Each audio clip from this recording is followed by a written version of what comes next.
Wabah virus corona bisa kita hindari bila mereka yang terkena penyakit ini melakukan isolasi diri. Tidak semua pasien corona harus dirawat di rumah sakit. Mereka yang tidak termasuk kelompok rentan cukup melakukan isolasi diri di rumah. Protokol isolasi diri sendiri dalam penanganan COVID-19. Mengapa orang yang diduga tertular COVID-19 diisolasi setidaknya 14 hari? Gejala COVID-19 biasanya muncul dalam rentang 1-14 hari berupa batuk, demam, atau sesak nafas. Dalam selang waktu itu, kondisi orang diduga terinfeksi COVID-19 diisolasi dan dipantau di rumah sakit, rumah, atau tempat lain. Untuk memastikan infeksi, akan dilakukan tes beberapa kali. Apabila Anda bukan kelompok rentan seperti lansia atau memiliki penyakit kronis lain seperti diabetes, jantung, kanker, penyakit paru kronik, AIDS, penyakit autoimun, dan sejenisnya, maka Anda dapat secara sukarela atau berdasarkan rekomendasi petugas kesehatan melakukan isolasi mandiri. Apakah isolasi mandiri itu?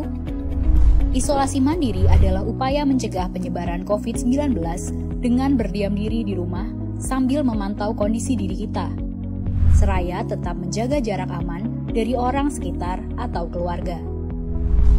Siapa yang perlu melakukan isolasi mandiri?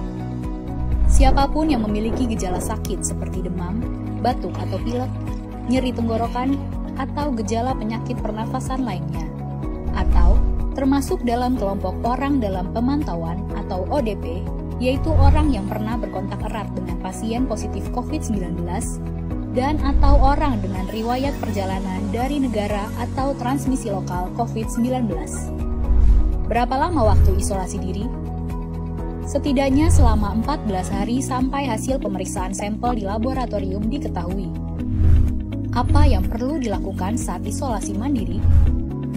Tinggal di rumah dan jangan keluar, kecuali untuk mencari pertolongan medis.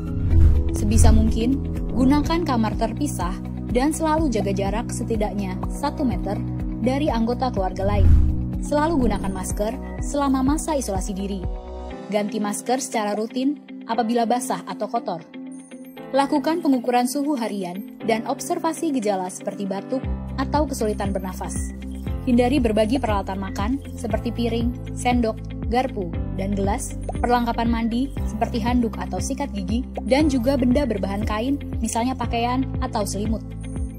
Terapkan perilaku hidup bersih dan sehat seperti makan makanan bergizi, rutin mencuci tangan dengan sabun dan air mengalir, serta melakukan etika batuk dan bersih. Upayakan berada di ruang terbuka dan berjemur sinar matahari setiap pagi. Jaga kebersihan rumah dengan cairan disinfektan, terutama untuk area atau permukaan yang sering tersentuh tangan. Hubungi segera fasilitas layanan kesehatan bila sakit memburuk, seperti mengalami sesak nafas. Apa yang tidak boleh dilakukan saat isolasi mandiri?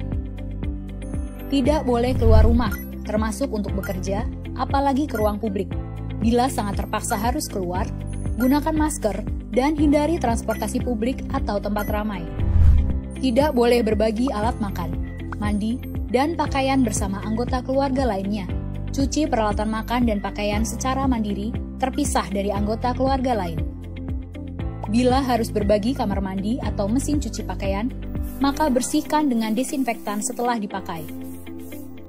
Bagaimana menjaga pertahanan tubuh selama masa isolasi mandiri? Tetap terapkan pola hidup sehat, antara lain dengan makan makanan bergizi seimbang, perbanyak buah dan sayur, istirahat yang cukup, lakukan olahraga ringan, dan hindari merokok atau minum alkohol. Isolasi mandiri bukanlah sesuatu yang sulit, namun membutuhkan komitmen baik dari diri sendiri maupun keluarga dan orang terdekat. Orang yang menjalani isolasi dapat mengalami kesepian, kekhawatiran, dan ketidaknyamanan saat mengalami gejala sakit. Maka mereka perlu dibantu, didukung, dan diberi semangat. Mari saling berempati, perkuat solidaritas, dan bersama kita melawan corona.